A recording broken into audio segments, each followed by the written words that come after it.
Good day all. मेरा नाम मनीषा जोशी है। मैं inspiration college of teacher education में बीएड सेकेंड सेमेस्टर की स्टूडेंट हूँ और मेरी प्रेजेंटेशन ग्रेट फिलोसोफर और मैथमेटिशियन पाइथागोरस ऑफ समोस पर है। पाइथागोरस एक एंशिएंट ग्रीक फिलोसोफर थे। इन्हें महान दर्शन शास्त्रियों में गिना जाता था। मुख्य रूप से इनका कार्यक्षेत्र फिलॉसफी ही था। यह बहुत ही जीनियस थे और डाइवर्सिफाइड पर्सनालिटी के व्यक्ति थे। इन्होंने मैथमेटिकल इक्वेशंस तो दी थी, परंतु मैथमेटिक्स के डेवलपमेंट के लिए नहीं। उन्होंने यह इक्वेशंस यूनिवर्स को समझने के लिए दी थी, क्योंकि यह रिचुअल्स में बहुत विश्वास रखते थे। यह भगवान, आत्मा, परमात्मा आदि में बहुत विश्वास रखते थे। इनका जन्म 570 बीसी के अराउंड ग्रीक्स के सेमोस आइलैंड में हुआ। इनके पिताजी अमीर व्यापारी थे। वैसे तो इनका इतिहास बहुत ही विवादित और अस्पष्ट है, फिर भी कहा जाता है कि इनका main interest ethics, mathematics, music, politics और रिलीजन में था। यह 40 वर्ष की उम्र में घर छोड़कर चले गए और पूरी दुनिया में ट्रैवल किया। इन्होंने घर इसीलिए छोड़ा क्योंकि वहाँ का जो रूलर था पॉलीक्रेट्स, वह बहुत ही क्रूर और पागल था। जबकि पाइथागोरस ह्यूमैनिटी की बातें किया करते थे। उन्होंने विजडम ऑफ लव की बात कही। उन्होंने कहा कि ऐसे बुद्धिमान बनो कि सब जगह प्यार फैलाओ। जो भी ज्ञान है हर जगह संसार में, उसे उससे अल्टीमेटली मानवता का ही विकास होना चाहिए। इनके परिवार की बात करें तो इन्होंने थियानो नामक लड़की से शादी की। इनके 2 बेटे और एक बेटी माया थी। क्रोटोन में इनकी मुलाकात एक रेसलर से हुई जिनका नाम माइलो था। उन्हें अपना बेस्ट फ्रेंड बताते थे। इनके टीचर्स की बात करें तो पाइथागोरस के अनेक टीचर्स थे जिनसे उन्होंने बहुत कुछ सीखा, परंतु जो इनके मुख्य अध्यापक हैं वह हैं ऑर्फियस। ऑर्फियस ने पाइथागोरस को पूरा रिफॉर्म किया। पाइथागोरस के अंदर एक स्पिरिचुअल एटीट्यूड था। यह भगवान में विश्वास करते थे। यह आत्मा को भी मानते थे कि मरने के बाद आत्मा केवल रूप बदलती है, वह केवल शरीर बदलती है। इन्होंने कई हिंदू गुरुओं से भी पढ़ाई की। कहा जाता है कि घर छोड़ने के बाद ये इजिप्ट गए। इजिप्ट में इन्होंने बहुत कुछ सीखा। वहाँ भी ये बहुत सारे टीचर्स से मिले। वहाँ इजिप्टियन प्राइज से मिले, जहाँ पर इन्होंने फिलोसॉफिकल ट्रेडिशन सीखा। इजिप्ट में ही यह बहुत थेल्स से भी मिले। थेल्स उस समय के बहुत बड़े साइंटिस्ट, मैथमेटिशियन और इंजीनियर हुआ करते थे। यह सब मैथमेटिक्स का अर्ली डेवलपमेंट है जो कि पाइथागोरस के द्वारा किया गया। इनका योगदान मैथमेटिक्स और साइंस के क्षेत्र में सबसे पुराना था, इसीलिए यह अन्य कई फिलोसफर और साइंटिस्ट के लिए प्रेरणा स्रोत भी थे, जैसे एरिस्टोटल, आइजैक न्यूटन, कोपरनिकस, प्लेटो, केपलर्स आदि इनसे बहुत ज़्यादा मोटिवेटेड थे। उसके बाद यह क्रोटोन भी गए जो आज इटली में है, और वहाँ के साउथ ईस्टर्न स्टेट जिसे मैग्ना ग्रेसिया कहा जाता था, यह वहाँ पर बड़े बड़े एलिट्स को एडवाइस दिया करते थे। वहाँ पर इनकी पॉलिटिकल और रिलीजियस टीचिंग बहुत ही प्रख्यात थी। कहा जाता है कि पाइथागोरस जब बोलते थे या पढ़ाते थे तो उनके आसपास भीड़ लग जाती थी। इतना प्रभावशाली व्यक्तित्व था उनका। पाइथागोरस की टीचिंग को पाइथागोरनिज्म कहा जाता है। पाइथागोरनिज्म की भी दो ब्रांचेस हैं। हम इन्हें ऐसे समझ सकते हैं, पाइथागोरनिज्म के अंदर वो सारी चीज़ें आएंगी जो भी पाइथागोरस के द्वारा कंट्रीब्यूशन होगा, चाहे वो फिलॉसफी हो, चाहे वो मेटा साइकोसिस हो, ट्रांसमाइग्रेशन की बातें हों, और या मैथमेटिक्स के क्षेत्र में की गई उनका योगदान हो। मैथमेटिक्स में सबसे महत्वपूर्ण उनका योगदान Pythagorean theorem, Pythagorean tuning, 5 regular solids, the theory of proportions, the sphericity of Earth, and the identity of morning and evening star as the planet Venus. इसके अलावा उन्होंने जियोग्राफी के टर्म्स में सबसे पहले ग्लोब्स को 5 क्लाइमेटिक जोन्स में divide किया।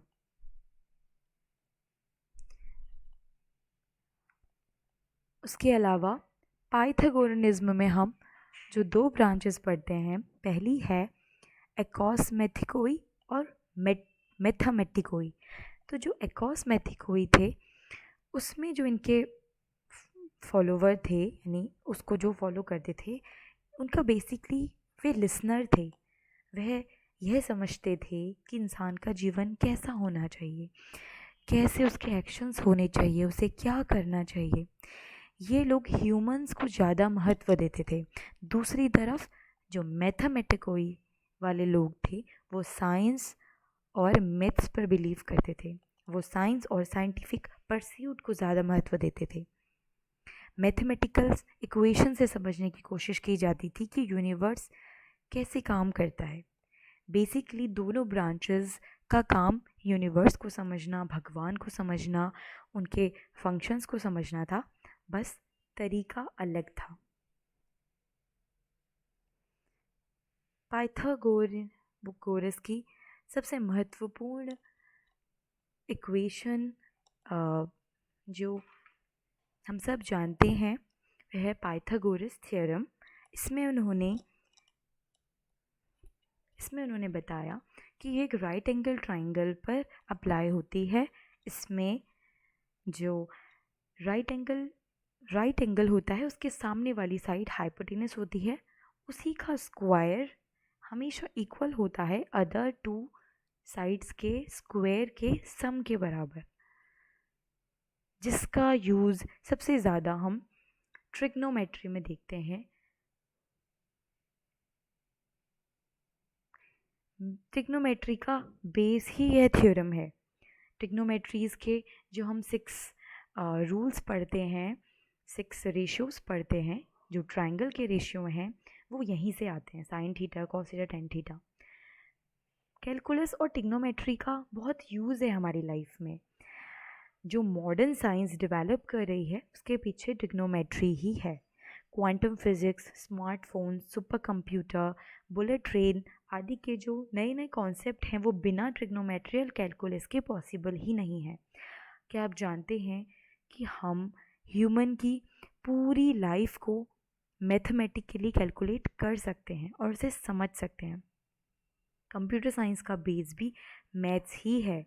इन्होंने यूनिवर्स को समझने के लिए थ्योरम बनाई थी, लेकिन आज इसका यूज़ सब जगह किया जाता है। इसके अलावा इनके ट्राइंगल प्रॉपर्टीज़ ऑफ ट्राइंगल में भी इन्होंने अपना कंट्रीब्यूशन दिया। उसके अंदर ये था, sum of the angle of a triangle is equal to 2 right angles. Polygon angles में sum of interior angles 2 and right angle and sum of exterior angles equal to 4 right angles. इनका use, ये से properties है जिनका use हम अपनी equations को easy करने के लिए करते हैं। बात करते हैं इनके म्यूज़िक इंटरेस्ट की। म्यूज़िक इनकी इनके द्वारा दिया गया बहुत ही इम्पॉर्टेंट एस्पेक्ट है। म्यूज़िक का बहुत बड़ा कंट्रीब्यूशन है यूनिवर्स को समझने के लिए। मैथमेटिक और म्यूज़िक दो मूलभूत विषय हैं अगर हम यूनिवर्स को समझना चाहते हैं, तो या हमें मैथमेटिक्स आनी चाहिए या फिर म्यूज़िक। कई बार ऐसा देखा जाता है सूफ़ी कॉन्सर्ट्स या भजनों के दौरान भक्तजन इतना लीन हो जाते हैं कि उनको माइस्टिक अनुभव होते हैं, क्योंकि वह जुड़ जाते हैं वहाँ पे कॉस्मिक एनर्जी से। वह पूरी तरह अलाइन हो जाती है यूनिवर्स के साथ। तो पाइथागोरस ने बताया जो भी प्लैनेट्स हैं उन्हें हम मैथमेटिकली भी कैलकुलेट कर सकते हैं, क्योंकि वेरिएशन जो हैं प्लैनेट्स में वो हम म्यूज़िक में भी फील करते हैं। क्योंकि जो म्यूज़िक की सिम्फनी है, यानी वो रेजोनेट करते हैं या कंपन करते हैं, और वो जब वो सिंक्रोनाइज हो जाते हैं तो प्रॉपर तरीके से हमें रेजोनेशन फील होता है यूनिवर्स के साथ, क्योंकि हम उससे अलग नहीं हैं, हम यूनिवर्स का ही एक अंग हैं। क्योंकि जिन 5 एलिमेंट्स से यूनिवर्स बना है उन्हीं से हम भी बने हैं, हम कनेक्टेड ही हैं। तो हम कह सकते हैं कि म्यूज़िक इम्पॉर्टेंट रोल प्ले करता है हमें हमारे यूनिवर्स से जुड़ने में। एक कहावत भी है कि जिनका गला अच्छा होता है साक्षात सरस्वती उनके गले में निवास करती है। आगे एस्ट्रोनॉमी में भी इन्होंने बताया था कि यूनिवर्स के सेंटर में पृथ्वी है जो कि गोल है। दूसरा, इन्होंने जो ग्लोब को 5 क्लाइमेटिक जोन में डिवाइड किया, ये सबसे पहले थे। आज जिनके आधार पे हम विभिन्न देशों के लोकेशन को स्टडी करते हैं वो इन्होंने सबसे पहले बताया। जैसे ग्लोब के सबसे टॉप में नॉर्थ फ्रिजिड जोन जो नॉर्थ पोल और आर्कटिक सर्कल के बीच में है। सेकंड है नॉर्थ टेम्परेट जोन जो आर्कटिक सर्कल और ट्रॉपिक ऑफ कैंसर के बीच में है। थर्ड है टॉरिड जोन जो ट्रॉपिक ऑफ कैंसर और ट्रॉपिक ऑफ कैप्रिकॉर्न के बीच है। फोर्थ है साउथ टेम्परेट जोन जो Tropic of Capricorn and Antarctic Circle के बीच आता है। एंड लास्ट यानी फिफ्थ है साउथ फ्रिजिड जोन जो एंटार्क्टिक सर्कल और साउथ पोल के बीच आता है। अब बात करते हैं इनकी डेथ के बारे में। वैसे इनकी मृत्यु भी बहुत रहस्यात्मक मानी जाती है।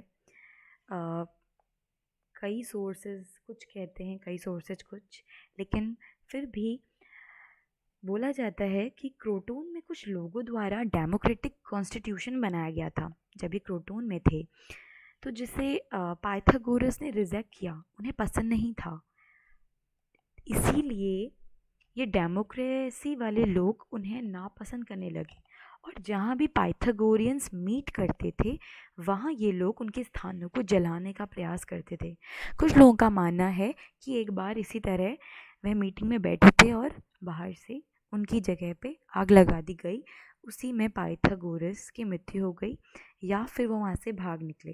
लेकिन कुछ सोर्सेज बताते हैं कि उनकी मृत्यु प्राकृतिक थी। पाइथागोरस के बाद कुछ चीज़ों के नामों को किस तरह से बोला गया, तो जो सिस्टम यानी जो फिलॉसफी थी पाइथागोरस और उनके फॉलोअर्स की, उसे पाइथागोरनिज्म कहा गया। और इस फिलोसॉफिकल सिस्टम को बाद में नियो पाइथागोरनिज्म कहा गया। एक ग्रीक लेटर है एप्सिलॉन, वो पाइथागोरियंस के द्वारा यूज़ किया गया था सबसे पहले, तो उसे पाइथागोरियन लेटर बोला जाता है। जिस सिस्टम में पाइथागोरियंस अपनी न्यूमरोलॉजी की स्टडी करते थे वो पाइथागोरियन सिस्टम कहलाया। जो उनका स्टेटमेंट है कि हाइपोटेनस वो वाली साइड का स्क्वायर, अदर 2 साइड्स के स्क्वायर के सम के बराबर होती है एक राइट एंगल ट्राइंगल में, उसे पाइथागोरियन थ्योरम कहा गया। और 3 पॉजिटिव इंटीजर नंबर्स का सेट उन्हीं ट्राइंगल के अंदर, उन्हें पाइथागोरियन ट्रिपलेट कहा गया। इसी तरह 4 पॉजिटिव इंटीजर्स का सेट जो एक क्यूबॉइड में हो सकता है, तो उसे पाइथागोरियन क्वाड्रपल कहा गया। वो पाइथागोरियन बॉक्स भी था। एक ऐसा स्टैटिक मेथड जो पाइथागोरियंस के द्वारा एनालिसिस किया गया था, उसे पाइथागोरियंस एक्सपेक्टेशन कहा गया। Prime number of the 4n+1 को पाइथागोरियन प्राइम कहा गया। Arithmetic mean, geometric mean and harmonic mean को पाइथागोरियन मीन कहा गया। इसी तरह इनके अर्थमेटिक ऑपरेशंस को पाइथागोरियन एडिशन कहा गया। बहुत सारे, अब बात करते हैं इनकी अवार्ड्स और अचीवमेंट्स की, तो बहुत सारे साइंटिस्ट ने इन्हें यानी पाइथागोरस को एडवांस्ड और प्योर मैथमेटिशियंस का पहला ज्ञाता कहा। पाइथागोरस ने क्रोटोन में अपना फिलोसॉफिकल और रिलीजियस स्कूल स्थापित किया। उन्होंने अपने होम टाउन में भी यानी होम टाउन सेमोस में भी कई स्कूल्स खोले। पाइथागोरस ने जब खुद के धार्मिक स्कूल शुरू किए तो वहाँ उनसे अनेक वफादार धार्मिक अनुयायी उनसे जुड़ गए, उनके फॉलोवर हुए, जिन्हें मैथमेटिकोई कहा गया, जो बिल्कुल प्योर पाइथागोरस नियमों का पालन करते थे और उन्होंने अपना जीवन मैथमेटिक्स की पढ़ाई में लगा दिया। एरिस्टोटल सहित अन्य कई फिलोसफर ने पाइथागोरस को अमूर्त चिंतन करने वाला पहला व्यक्ति माना, अर्थात जो एब्स्ट्रैक्ट क्वांटिटी थी उनका परिचय पहली बार पाइथागोरस ने कराया और यह भी बताया कि जो पाइथागोरियंस थे वह ब्रह्मांड को एक स्केल मानते थे और उनमें उपस्थित वस्तुओं को नंबर। पाइथागोरस के टाउन के कई लोगों द्वारा उन्हें नापसंद किया जाता था, अतः कई बार उन्हें मारने की कोशिश भी की गई। तो उन लोगों ने पाइथागोरस को कभी भी सम्मानित नहीं किया, परंतु मैथमेटिक्स और साइंस के कल्चर की शुरुआत का श्रेय पाइथागोरस को ही जाता है। मैथमेटिक्स और साइंस के विकास की शुरुआत पाइथागोरस की फिलॉसफी के बाद ही मानी जाती है। अतः हम कह सकते हैं कि पाइथागोरस एक महान दार्शनिक और गणितज्ञ थे। Thank you.